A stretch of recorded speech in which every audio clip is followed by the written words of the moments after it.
This week on A Dog's Devotion, we're celebrating the dogs who prove that age is nothing but a number. Inspired by the beautiful book, My Old Dog, Rescued Pets with Remarkable Second Acts, this episode is all about people who open their hearts to senior rescue dogs, giving them a second chance at life and discovering love in the most unexpected ways. From nuns who found joy through an aging pup to George Clooney who couldn't resist adopting one himself. You'll hear remarkable, heartwarming stories of devotion, resilience, and the kind of love that only a senior dog can give. These stories remind us that it's never too late to make a difference or to be rescued by a dog. I'm your host, Carly Pisacki. I hope you enjoy this week's episode.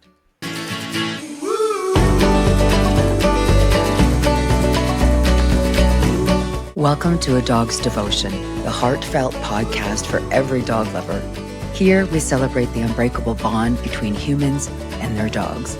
Each week, we sit down with inspiring guests who share powerful stories of love, resilience, and devotion. From the joy of adoption to the heartbreak of loss and the healing that follows, this is a space where we honor our best friends, the ones who leave paw prints on our hearts forever.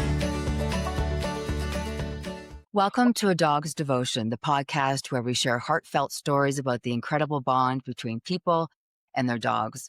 Stories of love, loss, healing, rescue, and of course, hope. Today's guest is someone whose work beautifully captures that same spirit. Laura T. Coffey is an accomplished journalist and author of the national bestseller, My Old Dog, Rescued Pets with Remarkable Second Acts. Through touching stories and moving photography by Lori Fusaro, Laura shines a light on senior dogs who, despite their age, found love and purpose again. In turn, they changed the lives of their humans. This book is about nuns, vets, and everyday heroes who open their homes to senior dogs. My Old Dog reminds us that it's never too late for a second act. Laura, I have been wanting to talk to you for a while since I got your book. It's such a pleasure to have you here. But, I worked in media for a while, but then I look at the list of your accomplishments, which I'm going to read, and I was a little intimidated by having you on. So let's start by saying you're a longtime writer, editor, and producer for Today.com, the website of NBC's Today Show, a journalist with more than 3 decades of experience. You've written and edited hundreds of high-profile human interest stories. You've won numerous awards, including first place feature writing award from the Society for Features Journalism and the Dog Writers Association of America, which I believe My Old Dog won an award, right? I just want to start off and ask you, what inspired you to write this book? Well, interestingly enough, this book kind of came out of a story that I wrote for Today.com, the website of the Today Show, that went viral. And it's hard to predict which stories are going to go viral, but this story came out and it was a story about the photographer you just mentioned, Lori Fusaro. And she was using her time she was volunteering her time to go to very overcrowded, overburdened shelters in Los Angeles County and take photographs of the dogs. She's a wonderful photographer. So she was trying to take very high quality photographs of these dogs to increase their chances of getting adopted. And these were shelters that sadly had a very, very high euthanasia rates. And so her photos are so beautiful. And she started a photography project about these in many instances, older dogs she was meeting at the shelters. And I wrote a story about her and her work, and the story just went completely viral and got picked up everywhere. And it turned into this project, this My Old Dog project. It's amazing how something like that could spark so much interest. Obviously, people care about adopting a senior shelter dog. They get so overlooked, but obviously this proves that, there's people out there that want to do that. Yes. And it was kind of an idea whose time had come. It was catching on. And this was something back in the 90s and early 2000s. It was like kind of unthinkable. Senior animals just did not get adopted. Everybody thought they wanted a puppy, or a young animal. And that's understandable to a certain extent because, of course, we want as much time as we could possibly get with our pets. And we never want to say goodbye to our pets. But the thing is that taking in an older shelter animal can be, or an animal through a rescue, also a wonderful option, can be such a meaningful thing to do. And many people have figured out that it's meaningful, it's special, it makes our lives better, but also it can be a lot easier than taking in a puppy because for people with busy lifestyles, it can be very challenging to like having a baby all over again. It's a lot of work, to have a puppy and train them through that whole It is. You bring up a great point, and I think people forget about that. When you get a puppy, you're not really sure what you're getting, first of all, because it's so young, and you've got to deal with puppy issues, right? Mhm. They go to the washroom in the house, they're not potty trained, they eat Right. your shoes, they eat the TV remote. Yeah. You have to take the time to train them. But with senior dogs, and all my dogs that I've adopted have been senior rescue dogs, they Nice. just come perfect. Yes. They're perfect. You don't have And to train them. and you know what you're getting, and they're calmer, and they're just like turnkey, ready to go family members. And Mhm. they, particularly if they've had any kind of, a harrowing experience, any time in a shelter and or some kind of major life upheaval where they have many of these animals have been pets their whole lives, and then something happens, some kind of a major life upheaval in the life of their person. And sometimes it's that the person aged or died, Mhm. and it's not the animal's fault that they suddenly are in this situation where they need a place to go, and they're confused, and they miss their person, and it's just a confusing, awful time for them. But if they land somewhere where they can sense that they're safe, they just blossom. And I mean, right Mm. now, I'm benefiting from that right this minute with, there might be a cameo appearance right now. He's passed out. I love it. I know, I have a new to me senior dog here. Oh, do you know I'm talking about you? You might hear the collar. He's only been here about 3 weeks. I feel like he's been here for the whole time. I feel like there's Oh, Achilles. I'll see if I can. hi. See, oh, Laura. So how long did it take him before he felt comfortable and safe in your home? Day 1, day 1, and I'm not Really? kidding. He is so affectionate and so wonderful.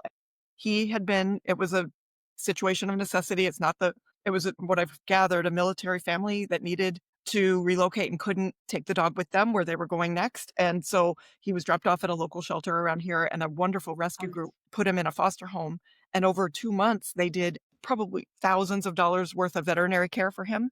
yeah. They did so much work, and they got him all ready, and he was showed up completely ready, everything done, and they even had to amputate one of his toes. He had a little growth Oh, between no. his back toes, and they did a biopsy of it. It wasn't cancerous, and they just did a tremendous amount of veterinary work that he needed, and now I get to be and it's just the gift is all mine. I mean, I get to have this wonderful he's 10, and, and obviously that people say, "You're taking in a 10-year-old dog." I mean, I get to have this perfect little friend who's a perfect family member who's completely snuggled right up next to me, and everything feels great again. It feels like the house is a whole It's a it home feels like again. yeah, it Yeah. literally Yeah. yes. Now, you mentioned he's 10. The oldest dog I rescued was Pearl, and she was a little Maltese, and she was a mess, and she wouldn't let anybody touch her.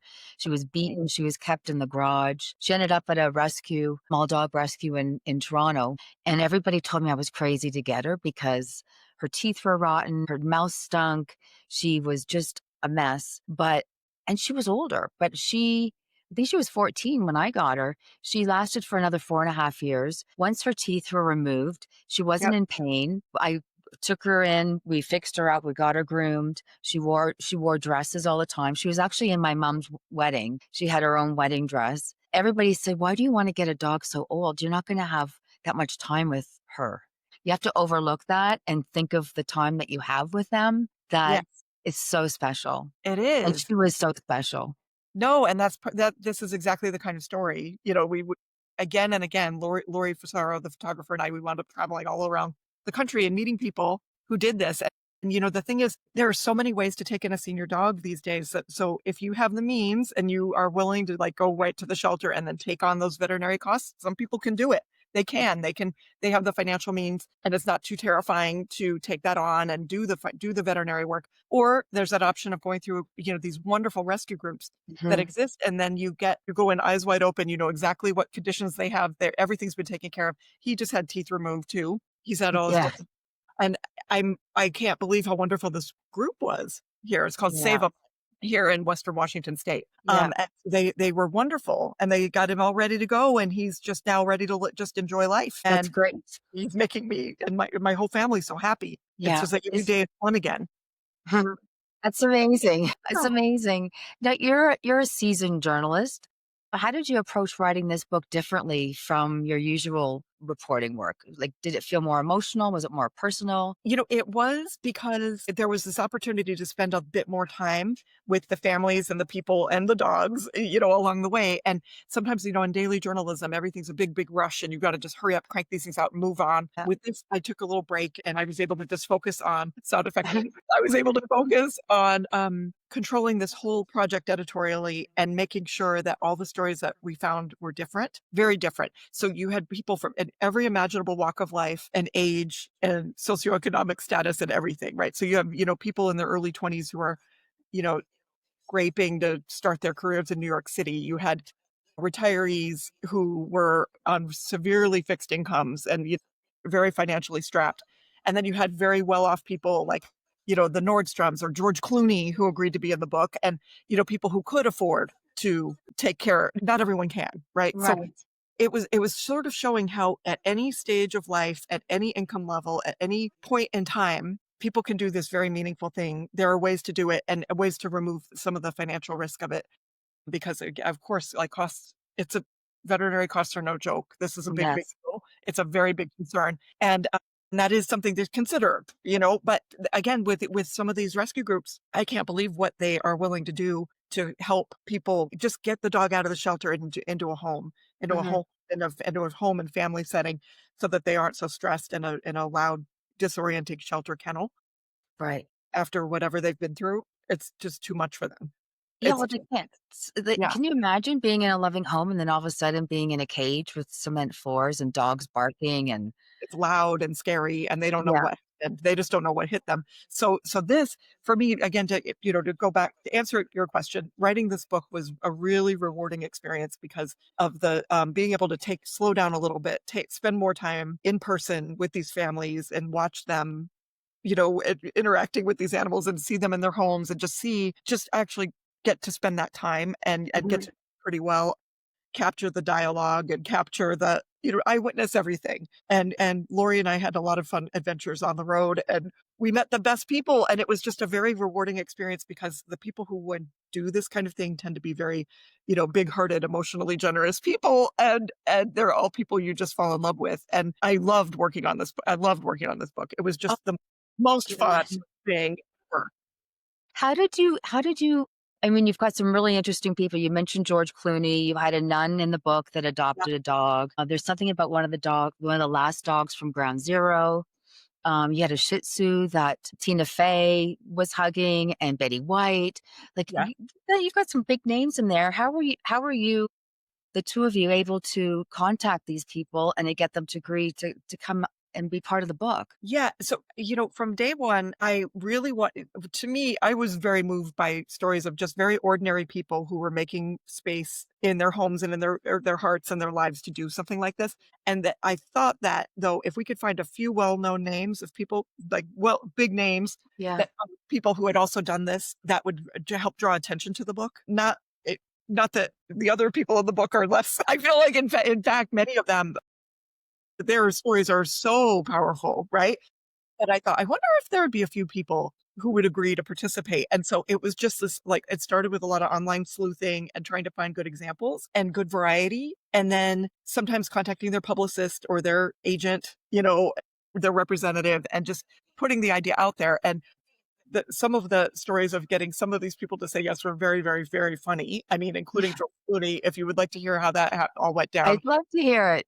Yeah, I mean, so, okay, I found his publicist somehow, and I emailed him and asked if George Clooney would wanna participate in this book and be interviewed and let us come and take photos and everything, and the answer was no, and Hmm. he just said, "No," and I said, "Oh, okay," and then I thought about it, and I sat there and I was like, again, I'm a little weird and also kind of dogged, haha, in Yeah. my determination, but I am, kind of very enthusiastic and get excited, and I thought, "Well, what do I have to lose?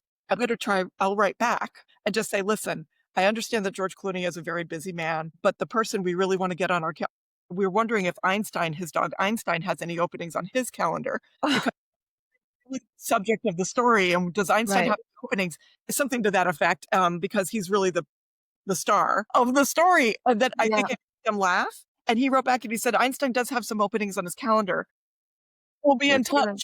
about how to set up a photo shoot," and so we ended up and I'm just almost It was just such a funny moment. I was so excited. It was very, very exciting. So it took time, and then they sent us the details, and Lori and I were able to go to George Clooney's house in Wow. Los Angeles, and we didn't know right up to that moment whether or not he would be there. It turns out he wasn't there. It was the weekend he was marrying Amal. He was out of Okay. town getting married, but they set us up with a very wonderful pet sitter, the caregiver pet sitter who was watching him while he was in Venice getting married, set us up, and we got to do photo shoots all around at different spots, and it was a really, really funny experience. And then George Clooney ended up answering some questions by email later, which was Right. great. And so he did participate, and he did not have to. Like, this was another I think that it's because when people do this, they take in these senior dogs and see how much it makes their lives better. They want to help spread the word that this is not a sad, scary thing to do. This is a fun, happy, meaningful, wonderful thing to do. Right. And he did make it possible for us to include his story in the book. So that was a really exciting, funny one. Yeah, no, I think I was so excited when I read that part because he didn't have to do it. You're No, right. no. And so there were a lot of people like that, in the Nordstroms too. They're, huge into animal rescue and have been for years. Sadly, Bruce Nordstrom died not that long ago. His wife, Jeannie, is still alive here in Seattle near me, where I live. And she is still doing so much for animal welfare, animal rescue. It's a big, big passion, but they agreed to participate. And they were so generous with their time and so wonderful. And very inspiring to me, just how much hands-on animal rescue work they do. And, that they did as a team, that Jeannie does. I mean, right down to like feeding little foster kittens with a little eyedropper in their Wow. back bedroom, so they could hire people to do that, but they want to do it. They want to take care of the animals. They want to, and Right. it's so rewarding to them, you know? Yeah. It is rewarding. As a journalist, you have a unique way of balancing hard and fact. How did you ensure these stories touch people emotionally but still carried your journalistic integrity? Yeah, so with that, what I some of the stories are especially emotional. There are people who went through extreme loss, personal loss, and or, personal trauma. And the dog ended up helping them so much. The dog that they did the big-hearted, compassionate thing of taking in the senior dog, and then it ended up being such a healing, uh, act. It helped them so profoundly. So with stories like that are particularly, emotionally wrought, I try to pull way back and just state the facts, because the story itself is so heavy or powerful as it is. Like, really pulling back on the use of adjectives and adverbs, those don't necessarily need to be there. Like, you don't need to, like, flower it up or Right. sentimentalize anything. And so it's about a lot of discipline, and even, thinking of length of sentences and thinking of just making sure that the facts of the story are just presented very clearly, and then the story then shines all on its own without a lot of flowery extra sentimental language Right. or spirit, if that makes any sense. So it's about really pulling back in particular with stories like that. Right. The book is filled with, I mean, the photography is the dogs. And I know the two of you must have had so much fun traveling around the country taking photos of dogs. And you tell funny, true tales of old dogs learning new tricks. The two of you show that adopting a senior dog can be even more rewarding than choosing a younger dog, which I think is key. Is there a particular dog that touched your heart or Lori's heart on your journey? Well, all right. For Lori, I have to say, I mean, without Lori Fasaro's photography, this book wouldn't resonate as much as it Yeah. has with people. That her photography is so beautiful, and this all began because of Lori and the dog that she took in, a 16-year-old shelter dog, named Sunny. Well, it was initially named Shade. It This was dog named Shady. was Shady, and she renamed the dog Sunny, a more optimistic name. And this all began because of Lori doing this potentially crazy sounding thing. And this was while she was doing her volunteer work, this pro bono, running around to all these, LA County shelters and taking photos. And this one dog was so sad and so despondent, wouldn't even raise, her head to look at and deal with Lori, connect with Lori. And Lori was heartbroken that she thought, okay, I'm going to take this dog home. And she takes Sunny home, and she thinks Sunny might live with them for a couple of weeks with her and her husband, Daryl. And this dog ended up thriving for more than 2.5 years and Mm. lived to be well over 18, pushing 19. And Wow. And this dog was so sweet and special. So that's what sparked Lori, to do this photography project that I saw on the internet, and then wrote this story about Lori, and that went viral, and that's what led to this whole adventure. So Sunny was very, very meaningful and pivotal, and it was wonderful for me to get to meet Sunny Yes. and see them interacting with Sunny, how much she and her husband loved Sunny and took such good care of her. I mean, it was just such a wonderful thing to see. And again, Mhm. they didn't do massive, expensive, heroic veterinary care for Sunny. She had issues, but they made sure she was comfortable. It's about not like thousands and thousands of dollars of cancer treatment or things like that. Like, it's okay. It's more about, almost palliative care. And not all the dogs are that old in the book. And I mean, see, some of these senior dogs we met were, 6 and 7, and they Right. were seniors. So Sunny was one. There are others that really got to me that have stayed with me. I don't know. I could go on. I don't want to blab too much about too many dogs. I'd like to read, you mentioned Sunny, which I thought was great. And actually, there's a quote in the book where the book is dedicated. And I'm just going to read that because I thought it was really special. This book is dedicated to all the older dogs who deserve to have remarkable second acts, and to Sunny, who changed everything. It's Yeah. true. It's true. This story of Lori taking in that dog, it was so transformative, and it led to she did it.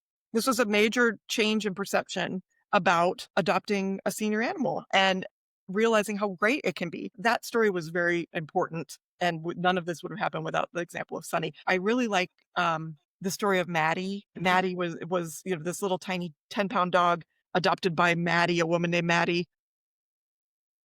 Maggie the dog with Maddie, I mean, that was a very sweet story, because this woman was grieving so horribly and dealing with very severe depression after very suddenly losing her husband in death. And it was such a but this is what happens to people. I mean, this is what life is like. Life can give you these very unexpected tragedies, and this was so sudden that she could not pull herself out. And the story of transformation that happened because after she took in Maddie is I could maybe elaborate on that more later, but that's one that I really, really liked, and that Mm, really affected me a lot personally. yeah.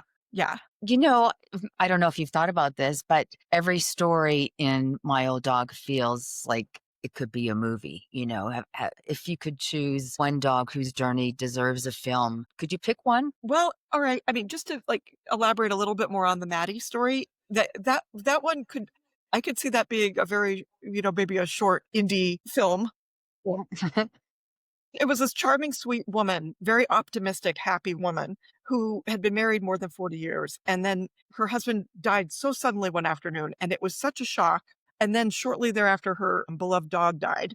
And Oh, then she's pulling around her house, and she's like in mid-70s, and she's rattling around her house alone, and it's very, very quiet. And she just can't pull herself out of it. She wasn't taking good care of herself.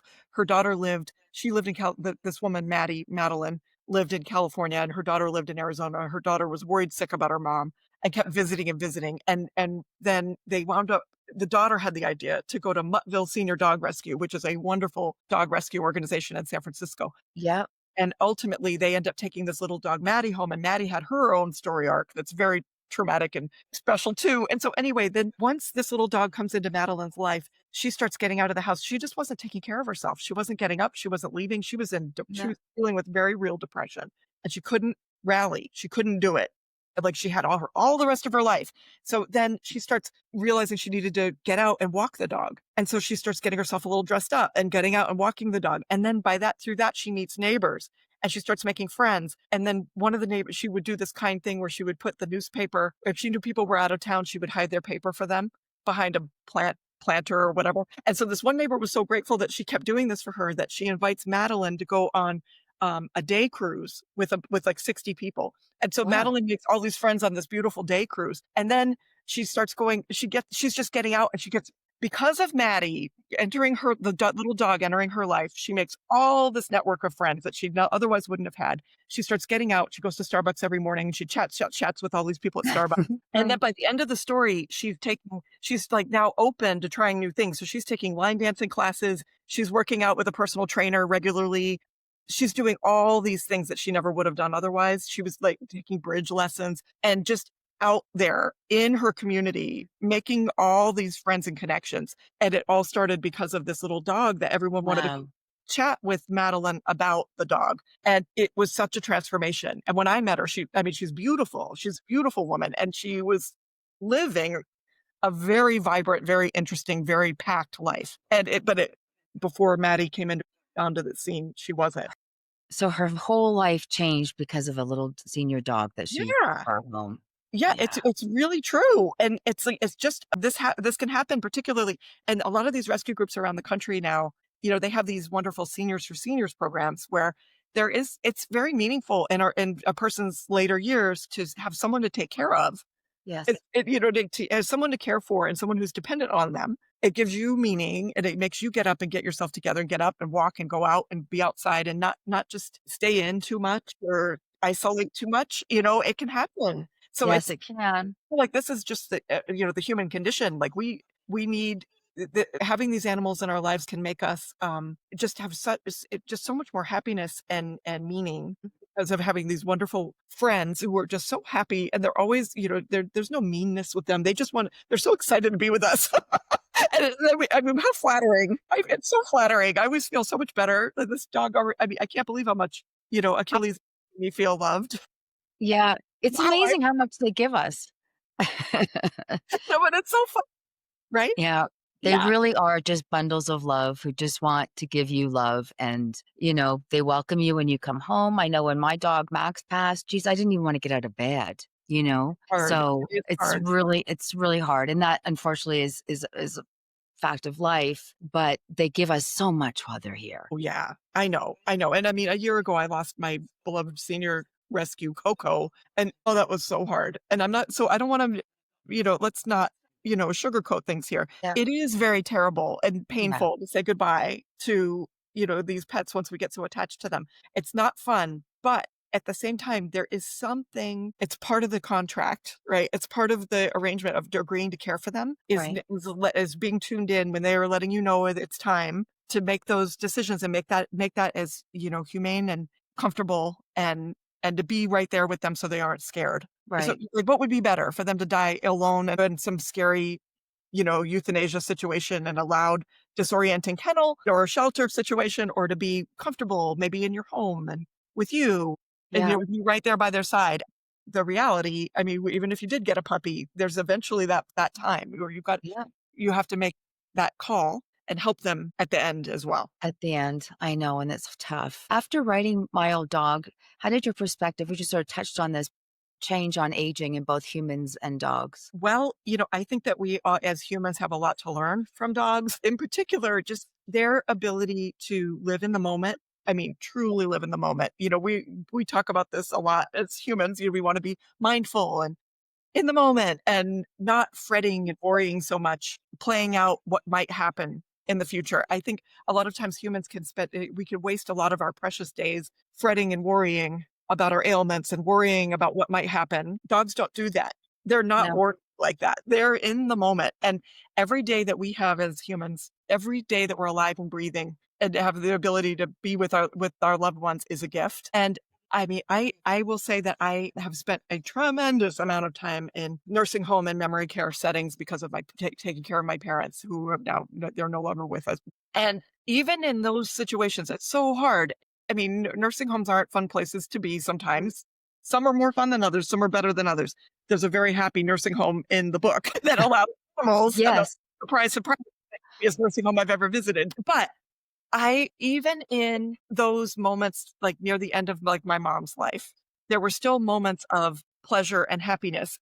Like, there were beautiful places where I could wheel her wheelchair to a place with, like, all kinds of plants and birds, and we could sit there together and be together. Right.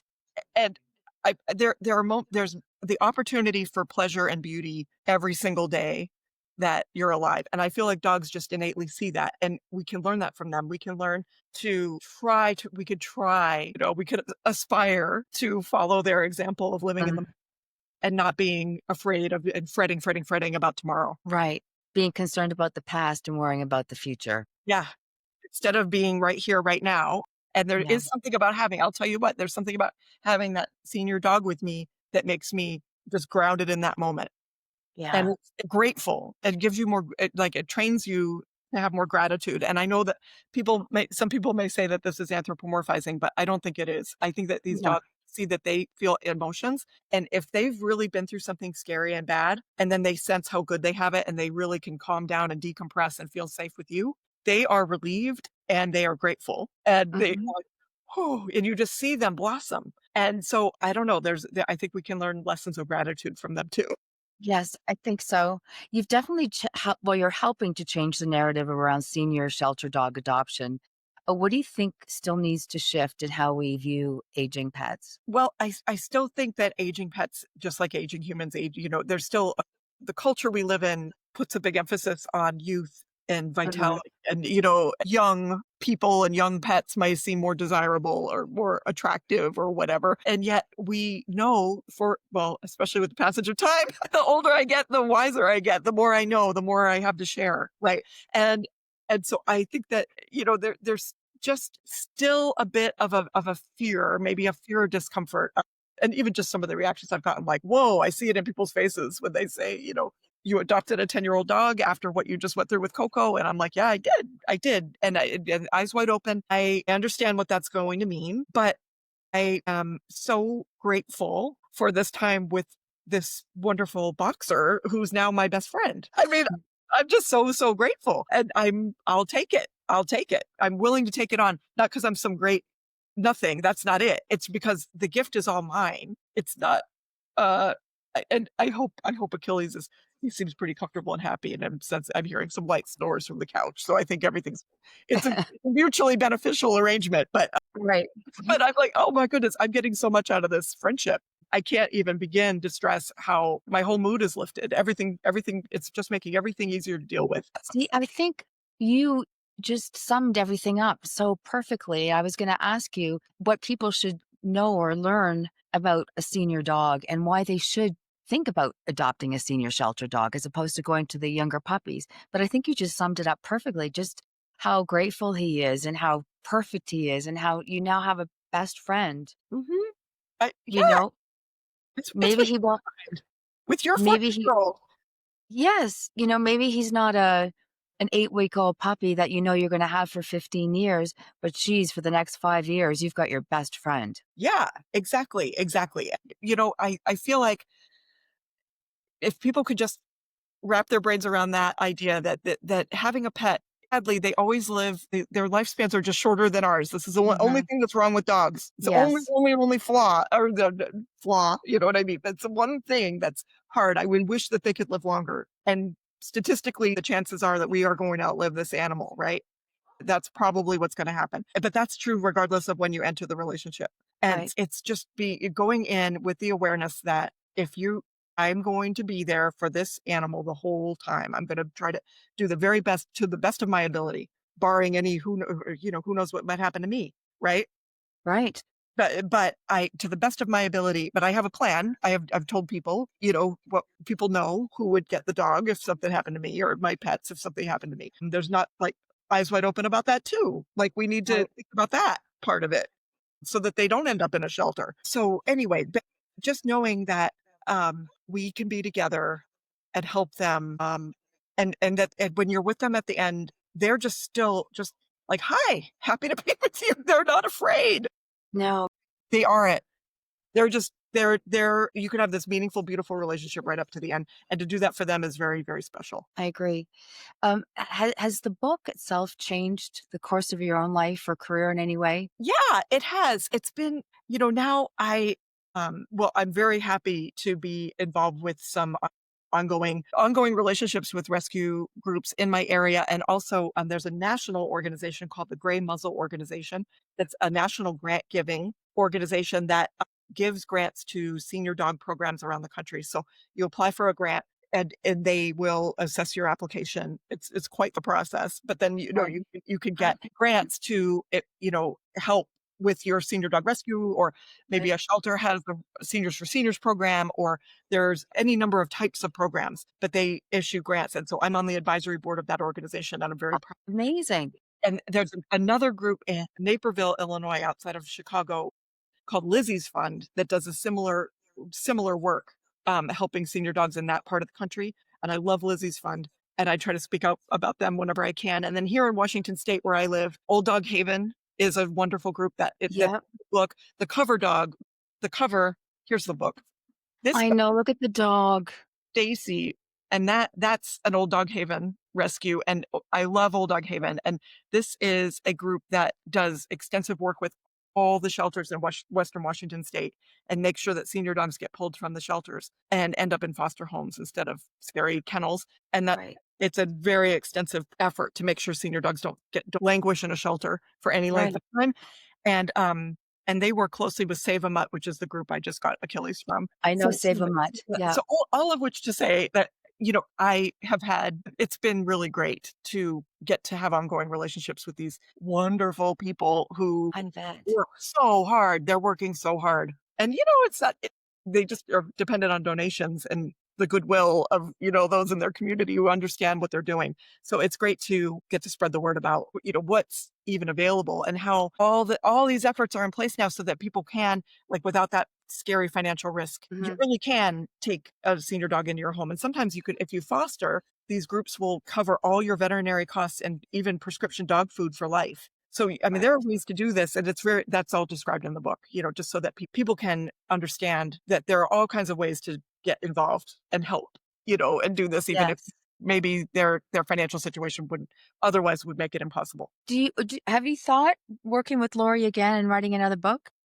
We have joked, we've made all kinds of jokes about, my old cat and my old all kinds of things. Yeah, but, she's a wonderful photographer. She's working for Best Friends Animal Society, which is featured in the book too, Best Friends Animal Society, I love.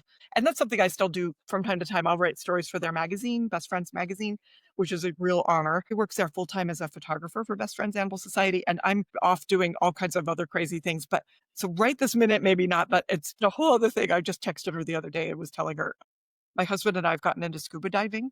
And I'm like, Lori, you've got to learn how to go scuba diving so we can go get, I need her photography Yeah. of the water animals around coral reefs. And that's a whole other Mhm. area that needs saving. Needs support. I'm telling you, like, anyway, so that's been a whole other new meaningful Yeah, interest. but it's the start of who knows where it could go. Yeah. I think I it's know. How do great. you personalize the coral reef? Who cares about coral reefs? There's got to be a way. Yeah. Yeah. You can figure it out. If there's anyone who can, you're the journalist that can do that. I don't think so like that, but Oh my I'm just like, gosh. "Oh, man," but I'm like, This is crazy. You can make eye contact with animals down there and sense the curiosity." And I'm Yeah. like, "You gotta be kidding me. Look at how amazing this is." Yeah. Yeah. So, Yeah. it's very fun. It is. Well, Laura, I just want to say thank you. Thanks for joining me. I am such a fan of your book. Thank you I very love it. Yeah, thanks for sharing your heart and your wisdom with us today. My Old Dog is more than a book. It's a testament to love without limits. It's a reminder that every soul deserves a chance to shine, no matter its age. And for our listeners who haven't read it yet, My Old Dog, Rescue Pets with Remarkable Acts. It really is a must read. If you're a dog lover, the photos and the stories, as Laura and I have been talking about, are just so heartwarming. It's filled with hope, humor, and humanity. I got my copy on Amazon, but you can find it wherever books are sold. So, Laura, I just want to thank you again for honoring these dogs, bringing attention to senior shelter dogs, and for helping us all see the beauty in growing old together. I really hope this inspires people to think twice about adopting a senior shelter dog because they do have so much left to give. Thank you Thanks, so Laura. Thanks for having me. This is such a pleasure. Thank you. Thank you for joining us on A Dog's Devotion. If today's story touched your heart, share it with a fellow dog lover. And remember, whether they're by your side or watching over you, our dogs are our greatest teachers of love, loyalty, and living in the moment. Until next time, give your pup an extra hug and never forget the devotion of a dog. I'm your host, Carla Bisacki. Thanks for joining me.